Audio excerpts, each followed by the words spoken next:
Hello everyone, welcome to the second part of the workplace relationships lesson. Had to split this in two again because of some technical problems I was having. We were discussing before the importance of coworker communication, coworker friendships and relationships, and now we will turn to mentoring. Mentoring relationships are an important part of many employee development programs. Often in a lot of organizations, mentorships are informal kinds of things, but more and more larger companies are developing formal mentorship programs.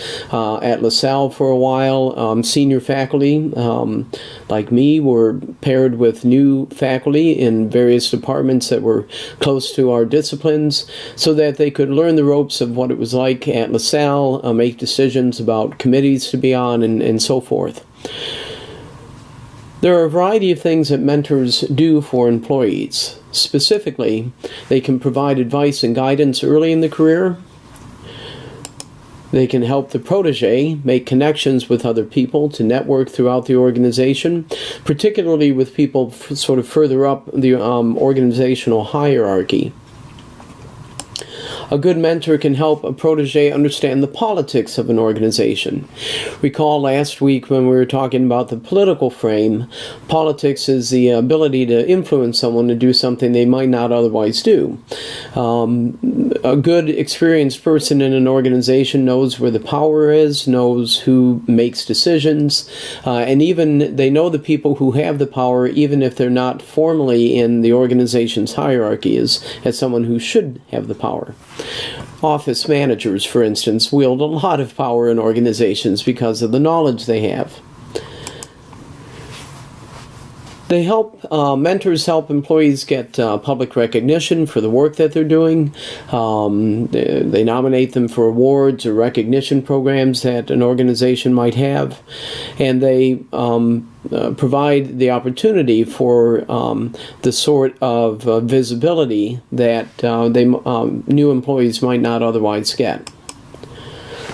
Often, over time, mentors develop into friends, again, so that workplace friendship dynamic comes into play. And they also serve as role models. If a person has been successful and stable in their career, which we'll talk about here in a moment, those are activities that the younger employee can emulate and perhaps develop as they're developing their own set of unique characteristics that allow them to contribute to the organization. Mentors can help promote proteges. Sometimes this is literally promote them. If the mentor is a manager or a vice president or something in the organization and their division has an opening that would be appropriate for the protege, they might actually be able to promote the protege to work with them. On the other hand, a mentor can sort of advocate for the hiring of the protege in another unit in the organization that they might have some influence over. So you get sort of a built-in public relations person, a booster for the protege if you have a good mentor. There are a number of things that make for good mentorship. Some of these are sort of characteristics of the position that the person holds, but also there are communication factors that come into play here. So first, there are the characteristics of a good mentor, sort of positional things. They're older, typically experienced in the organization, have been with the organization for a while. They've been recognized for the good work that they do, either through promotion or because everybody in the organization knows that if you need to know something about blank, you go to this person. And they're relatively stable, and I don't mean mental stability, but their position is secure. They've been in the position for a while. It's not likely that they're going to be fired or leave the company for any reason.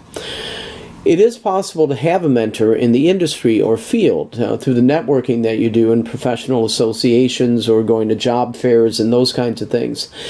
Even somebody who used to work at who works at an organization you used to work for can continue to be a mentor and give you advice for your careers and things. So I strongly recommend developing a mentorship relationship with someone that you trust who can give you good advice about your career. There are several communication characteristics that a good mentor exhibits. These include listening, the ability to allow the protege to tell stories and relay experiences, discuss a problem, and the willingness and the ability to listen well are two good characteristics of a mentor. A good mentor asks questions of the employee to identify, to sort of probe into the nature of the problem that the protege might be having, to elicit ideas about dreams and hopes and aspirations for their career, to solicit some ideas about how the organization might function a little better. But good questions get the protege talking, and the mentor can give better advice if they know exactly where the protege is coming from. A good mentor presents options for growth or in handling situation. So there are some opportunities to get some new experiences in the company. The mentor might point some of those out. Lateral transfers, for instance, between divisions or from one part of the organization to another. The mentor can also provide options for handling problems. The protege might have problems with a difficult coworker, for instance, and has thought of everything they think they might try, and the mentor can either kind of approve those and say, yes, these would be good options, or say to the protege, you might want to try something else like this. The last two are sort of flip sides of the same coin. On the one hand, a good mentor offers supportive communication to a protege. You're doing a good job. I think you've made the right decision. I think you really ought to go for this because I think you have the ability to get this kind of position or take on this kind of project. On the other hand, a good mentor also challenges a protege. Sort of tough love if the protege has messed up somehow or made a bad decision. A good mentor can give the swift kick in the butt that a protege needs sometimes. So the reflection question here is, have you had a mentor in your career thus far? And please describe what that relationship was like briefly. If you haven't had a mentor, can you think of times when people have had good mentorship experiences? This is, again, if you're not working currently, you can reflect back on an organization you've been with before. The final thing we'll talk about in the workplace relationship unit is romance, amore, and the dark side of workplace relationships. Some years ago in the United States, there was a TV show called The Love Boat. I think I've actually seen some reruns on my motel television set a few times when I visited here. The Love Boat featured all sorts of romantic entanglements between passengers and sometimes the crew and all of that. But the theme song to the show was Love is in the Air. Love is in the air. Okay, I'll stop singing now. Or at least in the workplace. The Love Boat was sort of a floating workplace, but even in our landlocked workplaces, romance can flourish. Every year, Career Builder, one of the largest career job hunting sites on the internet, does a survey, and they release it every year on Valentine's Day, which generates a little bit of publicity for them. And they ask the people who use their site about office romances. I think the latest survey was based on something like 3,500 respondents. And 41% of the workers say they've dated somebody, a coworker, which is the highest percentage since 2007. I saw another survey done by another job hunting company, a website called Vault, and their percentage was even a little higher. 38% of the workers have had to keep their romance a secret, usually for one of two reasons. Either first, the organization itself frowns upon workplace relationships, or two, one or both of the people in the relationship are married to other people. 25% report dating someone who is their superior. We'll talk a little bit more about that in a few moments. And 5% have left a job because of a failed romance. I would hazard a guess that that percentage is probably a little higher, but 5% was what they reported. Many companies, because of the prevalence of workplace romance, have developed policies to govern what sort of relationships people can have, particularly between superiors and subordinates.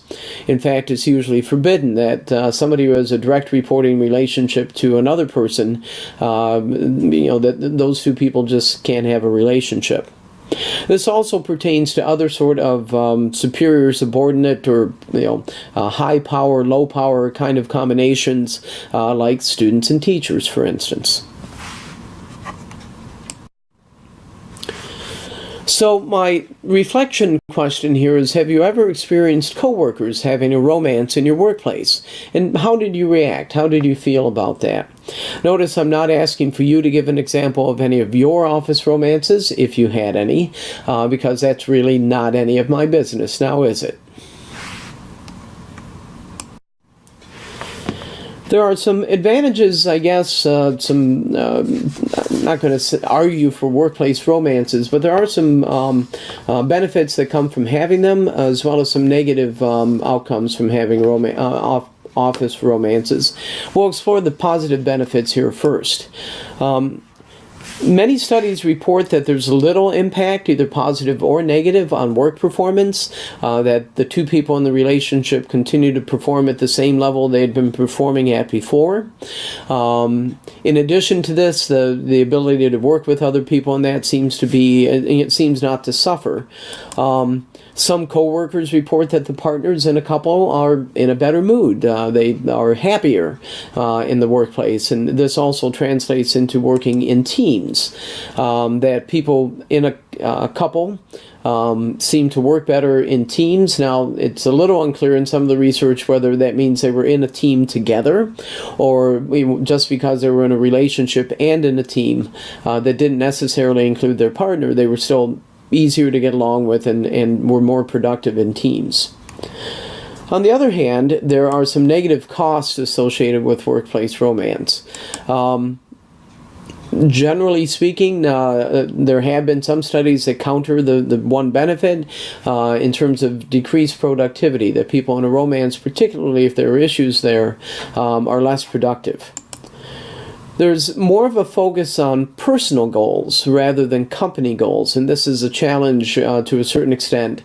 With all of the motivation versus engagement kinds of stuff that we were talking about before, ultimately you want employees fully committed to what's going on in the organization. And if they're in a romance with somebody else in the organization, their goals might be more about the romance than about the company. If there are problems in the relationship, they have a fight, or they break up, or something happens, the problems in the relationship also lead to problems in the workplace. Increased anger and cold shoulders, and there's nothing like going to a meeting where two people have had a fight with each other and seeing the very subtle nonverbal communication that goes on between the partners in the romance. Relationships with superiors raise questions about favoritism as well as other kinds of ethical issues. The superior can have power over the subordinate, and that creates an interesting dynamic in the relationship itself. And even if there isn't anything like that going on, people who know that there's a relationship like that going on question whether the superior was pressuring the subordinate into the relationship or not. There's a question of favoritism. Does the subordinate in the relationship get better stuff because of the relationship that is going on? Probably the most serious thing, and the one that has been in the news lately in terms of negative cost, is the increased chance of sexual harassment. The initiation phases of many romances include a certain amount of flirting and hanging out together and being alone on business trips and those sorts of things, and the opportunities for somebody who has an intent to hit on someone else who isn't really interested increase exponentially. If this turns into one person pursuing another who doesn't want to be pursued, then you have a case of sexual harassment. That's the last thing we'll talk about, and I know it's not the highest note to leave on in terms of talking about workplace relationships, but sexual harassment has certainly been in the news, at least certainly in America, and from what I read, somewhat worldwide as well. There are a couple of forms that sexual harassment takes in many workplaces. Both of them are bad and unethical, but they have slightly different ways of being enacted by the partners, by the people in the relationship. First is the quid pro quo type of sexual harassment, where basically you ask for a sexual favor in return for some workplace benefit, pay or a better office or more opportunities, etc. The second kind of sexual harassment is sometimes a little more subtle, but equally damaging to the victim, and that's a hostile workplace environment. It's a workplace culture that demeans the victim, and discourages contributions to the office, to the workplace, based on the person's own talents, the victim's own talents. So some examples of a hostile work environment might include unwanted comments about the way someone looks, particularly their physical assets, unwanted flirting, dirty jokes, showing pictures either of yourself, God forbid, or of pornography to other people who might not want to see it, and making suggestions that this is something they would like to do. The second half of this, judging a person more by their looks and their gender than by the contributions they can make to the workplace, is sort of the insidious, corrosive nature of sexual harassment. It demeans people. If I reduce you to being a pretty woman who can do nicely at this job, that offsets the fact that you're a well-trained, well-educated, highly experienced, highly motivated person who can also do that job. So the hostile work environment is probably the more corrosive thing to the workplace overall.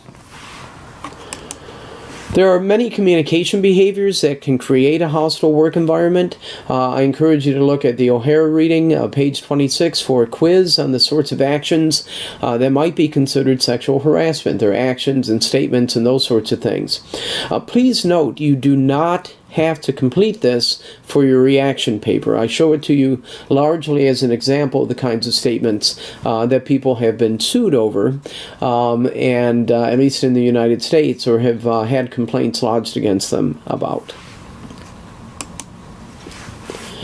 Probably in the long run, the most challenging thing about sexual harassment is the fact that women are typically in lower power positions in the organization, and I should say victims of sexual harassment, because men can be victims as well, and it can also happen in same-sex couples.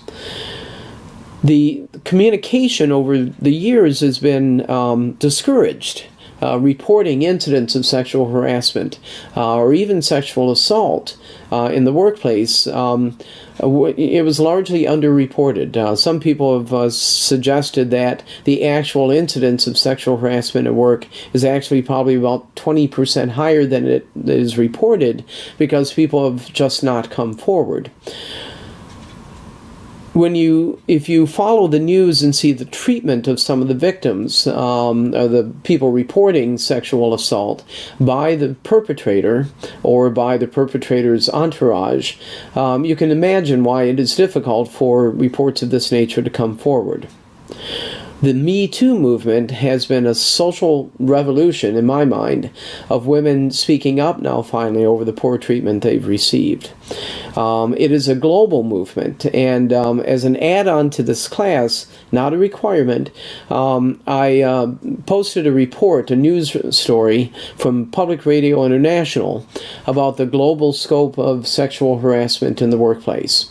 I commend it to your reading, and if for no other reason than that there's a quiz at the end that allows you to assess your own workplaces, policies and procedures, and options for women who believe they've been sexually harassed. It was enlightening to me to think about the policies that we may or may not have at LaSalle to deal with this kind of behavior. In summary, I know I ended on a bit of a bummer here by talking about an issue that affects many women personally and is in the news and is affecting company and corporate culture across the world. But the bigger picture is that we all engage in relationships and friendships at work. Those friendships can be beneficial. They're important to having an organization achieve what it needs to, but there are also challenges associated with engaging in any sort of personal relationship at work. The bottom line for me is that people are social animals and that we seek out others. And so I encourage friendships and social relationships at work, in addition to the work relationships that you have. And I wish you good luck in managing the communication associated with them.